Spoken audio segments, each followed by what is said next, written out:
Assalamualaikum warahmatullahi wabarakatuh. Waalaikumsalam warahmatullahi wabarakatuh.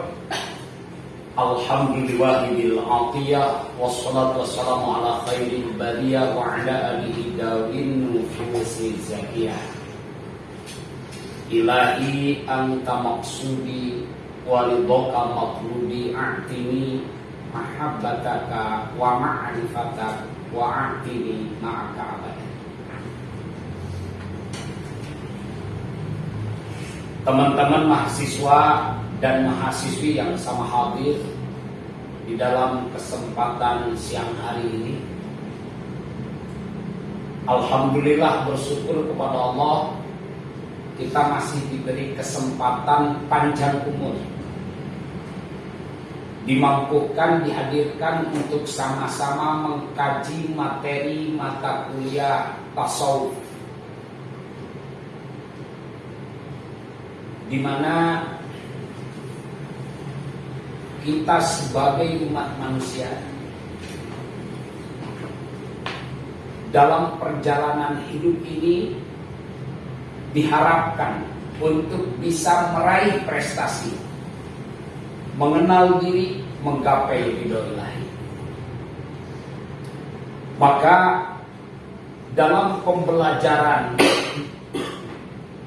materi kuliah di kesempatan siang hari ini, kita akan mengkaji pengaruh dzikir nafi isbat dalam thariqah terhadap spiritualitas pendikir, sehingga kita sebagai mahasiswa diharapkan betul-betul bertakwa kepada Allah, mampu menunjukkan sikap religius dalam kehidupan berbangsa dan bernegara. Berbangsa dan bernegara. Yang kedua, kita diharapkan menjadi manusia-manusia yang menjunjung tinggi dan menginternalisasi nilai-nilai etika keislaman dalam kehidupan berbangsa dan bernegara. Nah, dan kita dituntut memiliki pengetahuan tentang dzikir thariqah atau dzikir sufistik, sehingga nanti kita bisa mengaplikasikan konsep-konsep yang berkaitan dengan irsyad sufistik itu sendiri.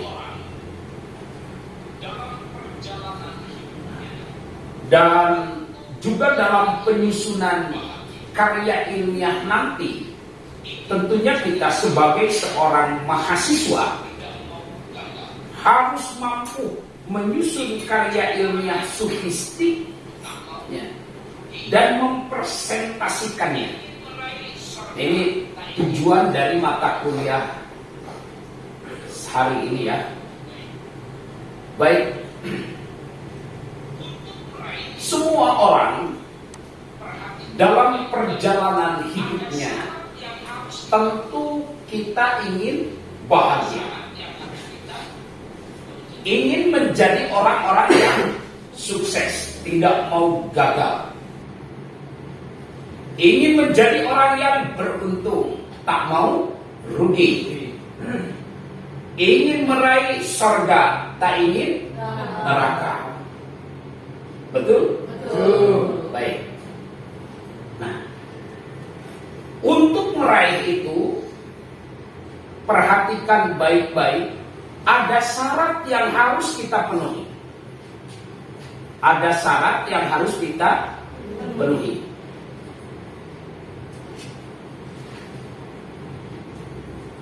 Ada syarat yang harus kita penuhi.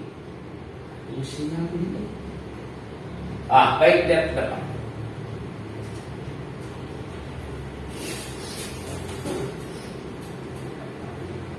Hak kikosarti litas tahikul waqti. Ya, lihat ke depan. Ada syarat ada wa'dun, ada mukafa'ah. Kalau kita ingin bahagia, maka di sini harus betul-betul memenuhi syarat agar kita bahagia. Apa syaratnya? Allah berfirman, wa may yattaqillah. Syaratnya cuma itu sebetulnya. Dalam perjalanan hidup itu, kita harus betul-betul mewujudkan diri kita menjadi insan yang bertakwa, menjadi sosok-sosok muttaqin, orang-orang yang bertakwa.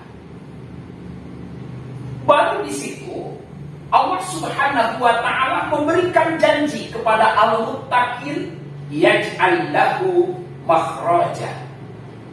Allah kasih solusi, jalan keluar dari setiap problematika persoalan kehidupannya. Kalau sudah dikasih solusi oleh Allah, maka di sini dalam kehidupannya mukafaahnya itu adalah wa yarzuquhu min haitsu la yahtasib. Allah kasih rezeki yang datangnya tak disangka dan tak diduga. Jadi dalam hidup ini tidak usah kita ribet dengan urusan pingin rezeki. Tidak usah ribet dengan urusan ingin mendapatkan pahala, ingin mendapatkan jaminan dari Allah. Ya. Tidak usah berpikir tentang pingin A, B, C, D. Tidak usah fokus kepada keinginan. Yang harus kita fokus itu bagaimana kita membuktikan syarat yang ditawarkan oleh Allah bisa kita laksanakan. Paham? Nah, jadi sumbernya agar kita dikasih solusi dari segala persoalan hidup, sumbernya agar kita mendapatkan rezeki yang datangnya tak disangka dan tak diduga, sumber awalnya adalah dari wa may yattaqillah, dari takwanya itu. Nah, urusan berkaitan dengan takwa ini, baginda Rasulullah Sallallahu Alaihi Wasallam menyampaikan bahwa takwa itu hahuna. Di mana? Di sini, di sini. Coba lihat. Mana itu?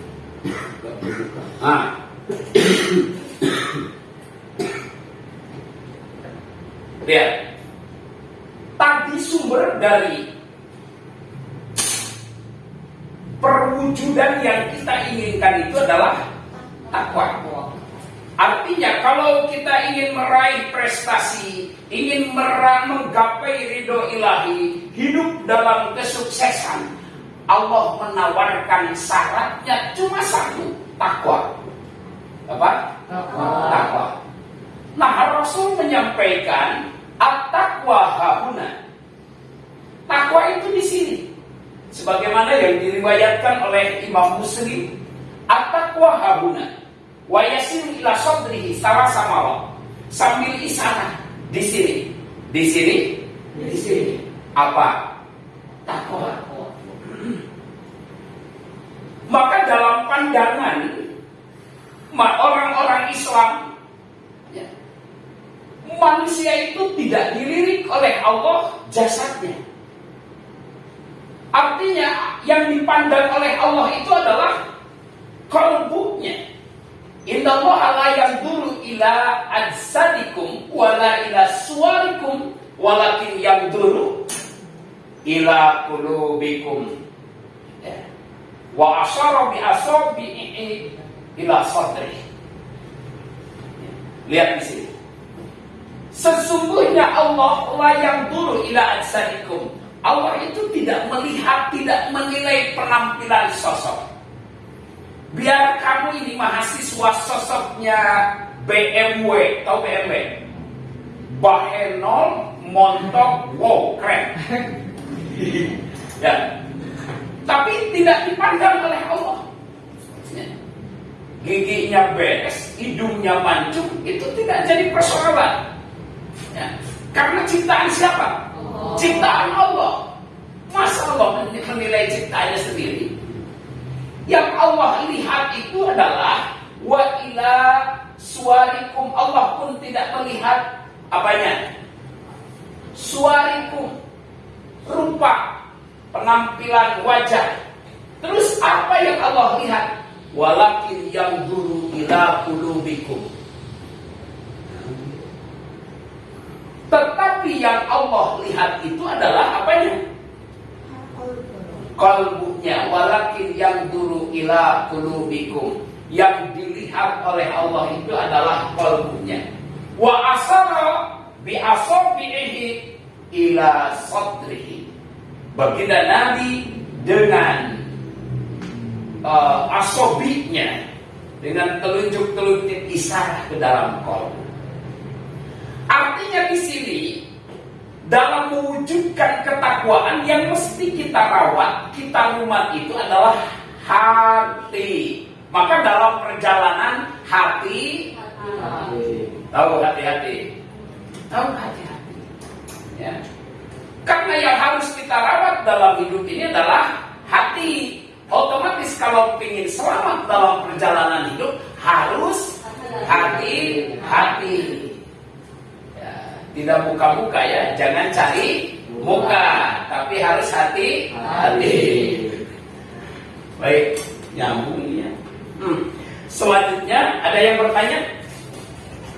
Silakan. Tentang hubungan antara takwa dengan hati atau dan lain sebagainya. Ya siap. Jadi kan di dalam perjalanan hidup itu ya Pak, suka ada kegalauan, gelisah, gitu, gundah gulana. Nah, apa sih hubungannya antara hal tersebut yang tadi saya katakan dengan berzikir? Ya siap. Terima kasih. Makasih kita lihat dalam pembahasan ini. Nah, tadi materi yang mesti kita perhatikan dan kita rawat adalah hati. Ya. Yang mesti kita rawat adalah hati untuk mewujudkan ketakwaan. Nah, karena hati itu tempatnya galau. Ya. Kalau kita galau di hati apa di pantat? Di hati. Ya. Orang pusing, orang bingung, orang susah, stres, galau, itu tempatnya di mana? Di hati. Nah, untuk merawat dan menjaga hati ini, biar hati selalu tenang, tentram, hidup selalu bahagia, ya, maka perlu zikir. Perlu di hati itu tertanam setiap saat, setiap waktu ingat kepada Allah. Ya. Bagaimana nyanyian mahasiswa kan? Kita selalu berzikir kepada Allah. Coba gini. Berzikir kepada Allah. Bersyukur sepanjang masa.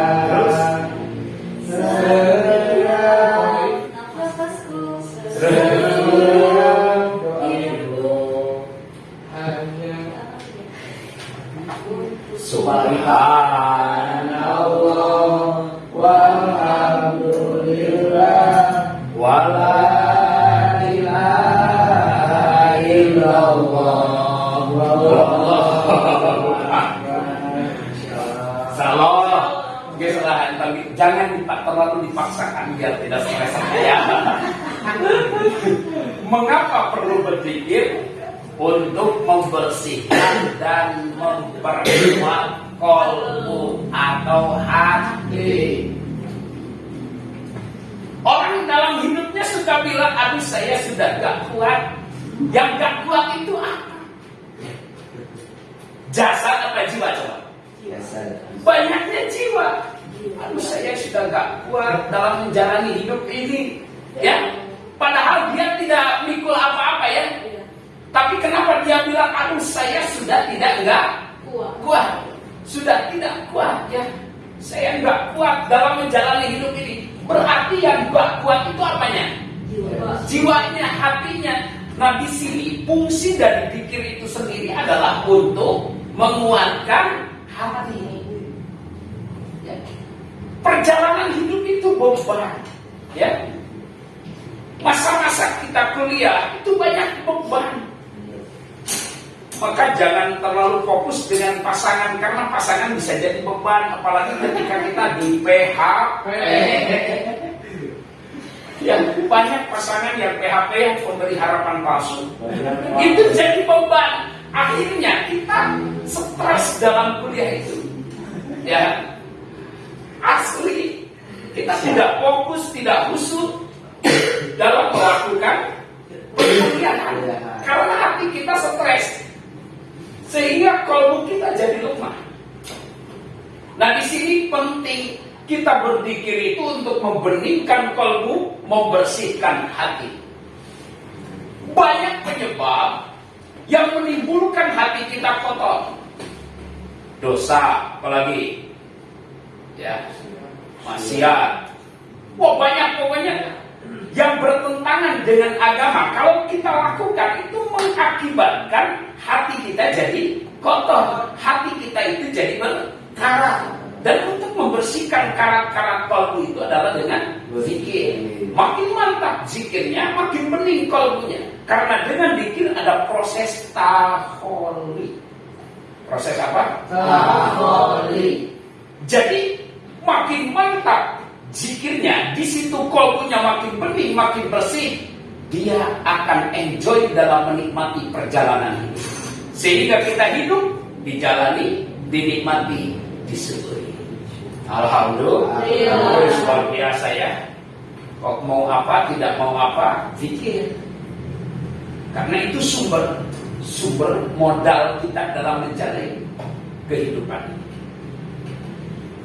Yang kedua, dengan zikir itu menghubungkan kalbu kita dengan Allah. Kita akan terhubung online dengan Allah dikala kita berzikir. Alhamdulillah. Insyaallah pasti kita akan online kepada Allah. Ya. Ketika hati kita berzikir, ya, konsepnya Allah itu adalah sebagai sumber cahaya. Nah, dikala kalbu kita online terhubung dengan Allah, ini cuma gambaran saja bahwa Allah itu adalah yang maha luhur, ya, bukan dalam artian Allah di atas seperti ini, bukan. Dikala kalbu kita online kepada Allah, nyambung, terhubung kepada Allah, maka di situ Allah sumber cahaya kembali memantulkan cahaya ilahiyah ke dalam kalbu. Nah, apa yang memantul? Cahaya. Nah, ini penjelasannya ini udah banyak. Kalbu. Nah, cahaya ilahiyah yang diserap oleh kalbu itu memancar ke apa? Otak. Ya. Dari otak memancar lagi, bukan hanya ke otak, ke saraf. Memancar lagi kemana? Ke hormon. Jadi otak kita, saraf kita, hormon kita tersinari dengan cahaya ilahi. Kenapa bisa tersinari dengan cahaya ilahi? Karena sumbernya di kalbu yang mengingat Allah, menyerap sinar ilahi yang dipancarkan ke otak, ke saraf, dan ke hormon. Kalau tercahayai dengan cahaya ilahi ini, maka dalam perjalanan hidup kita betapa indah apapun yang terjadi. Kenapa indah? Karena di situ kita bisa melihat hikmah di balik kode takdir ketetapan Allah yang terjadi kepada kita. Alhamdulillah. Contoh, ketika teman kita mem-PHP kita, ya, teman akrab, teman spesialis, PHP, memberi harapan palsu, dia nikah terlebih dahulu. Secara nafsu pasti sakit, tapi ketika kalbunya ingat kepada Allah, alhamdulillah, dia bersyukur kepada Allah. Berarti engkau, ya, akan memberikan seorang sosok yang lebih baik dari dia. dia bukan yang terbaik untuk aku. Itu kan hikmahnya luar biasa. Ketika sarafnya, hormonnya, hatinya berpikir mengingat Allah, akan cepat melihat, menerima hikmah di balik kejadian. Walaupun sepahit mungkin itu kejadian terjadi, musibah apapun, malapetaka apapun, kalau dilihat dengan pikir ternyata indah. Banyak hikmah di balik itu. Alhamdulillah. Ini penting berpikir. Ada lagi yang mau bertanya tentang pikir? Pak, Baik. saya sudah tadi kan di dalam perjalanan hidup kita itu harus hati-hati ya, dan perlunya kita berpikir. Yang saya tanyakan, apakah benar zikir itu harus idhar atau jelas, metode guru dan silsilahnya? Ya. Terima kasih. Baik. Nah di sini, kalau kita ingin punya zikir yang benar-benar berdampak dalam perjalanan hidup, membeningkan kalbu, membersihkan jiwa, mengusulkan diri kita kepada Allah, maka zikirnya harus kita perhatikan. Satu, jelas gurunya. Yang kedua, jelas metodenya. Yang ketiga, gurunya jelas silsilahnya. Nah dalam dunia thariqah, ini disebutnya adalah zikir thariqah. Ya, sebagaimana kita ketahui bersama bahwa zikir thariqah yang lagi booming saat ini adalah zikir thariqah Qadiriyah Naqsabandiyah Pondok Pesantren Suryalaya Sirnarasa Mursid Silsilah yang ke-38, Syekhuna wa Mursiduna Syekh Muhammad Abdul Ghaus Saifullah Masud. Nah, kenapa zikir harus jelas gurunya? Ya tentu guru itulah yang membawa silsilah keberkahan apa yang kita baca. Dikala zikir sudah ditanamkan di dalam jiwa, dan ini dasarnya ada di dalam kitab Jami'ul Usul fil Auliya, bahwa zikir itu perlu ditalkinkan, perlu ditanamkan di dalam kalbu, di dalam jiwa oleh guru mursyid. Wa'lam anna talqinat dzikri fi thariqatil Muhammadiyah ala wifqi sunnatin dawawiyah kama waqa'a an ali dawi nufusi jadiyah. Ketahuilah bahwa talqin dzikir itu dalam thariqah Muhammadiyah, ya, umat Muhammad, adalah sesuai dengan sunnah Rasulullah SAW. Ya, ini berdasarkan permintaan dari Sayyidina Ali. Ya Rasulullah, dullani ala aqrabit turuqi ilallah wa ashabiha. Wahai baginda Nabi, tunjuki aku jalan menuju Allah yang paling cepat, paling mudah dan utama. Ini luar biasa. Mau cari jalan itu yang paling cepat, paling mudah dan utama. Jawaban baginda Nabi, alaika bimudawamati dzikrillah, engkau harus dawam zikir. Kaifa adkur ya Rasul? Bagaimana cara dan metodenya aku berzikir? Nah ini, zikir harus bermetode. Jawab baginda Nabi, gomit ainai, pejamkan kedua matamu, wasma minni salasamalah, dengarkan aku 3 kali. Faqala, lantas baginda Nabi bersabda, la ilaha illallah, mukmidun ainai wa rafi'an sautahu, sambil memejamkan kedua matanya dan mengangkat suaranya. Artinya yang diajarkan oleh Nabi dalam zikir thariqah itu, suaranya dikeraskan, mata dipejamkan. Karena dengan belajar zikir itu bukan untuk menilai orang lain, tapi introspeksi diri. Nah, introspeksi diri. Dibacalah zikir pakai tenaga, pakai suara, hasilnya juga luar biasa. Ada nurul dzikri, ada narul dzikri, ada cahaya dzikir, ada api dzikir. Nah ini proses dzikir kalau sudah jelas guru, jelas metode, jelas silsilah, hasilnya luar biasa, membeningkan kalbu, membersihkan jiwa, mengantarkan kita memahami diri, meraih prestasi, menggapai ridho ilahi. Alhamdulillah. Nah maka saya rekomendasikan kepada teman-teman mahasiswa untuk senantiasa memperbanyak zikirnya, Dan ini banyak kitab-kitab referensi dalam bertoriko, Haqa'iq Anitasawuf, ya, kitab Haqa'iq Anitasawuf, ada kitab Jami'ul Usul fil Auliya, ada kitab Kifayatul Adliya, ada kitab Miftahus Sudur, Fadhailus Suhur, dan lain-lain sebagainya. Dan ini diharapkan sekali dikala kita sudah memahami tentang materi ini, karena ini materi sangat penting untuk mengejar prestasi, meraih ridho ilahi sehingga hidup dalam ketenangan, ya. Kita juga harus betul-betul mengamalkan, mengamankan, melestarikan dzikir yang ditanamkan itu, sekaligus coba dakwahkan, sampaikan kepada umat melalui sekemampuan kita masing-masing. Apalagi saat ini banyak konten-konten media.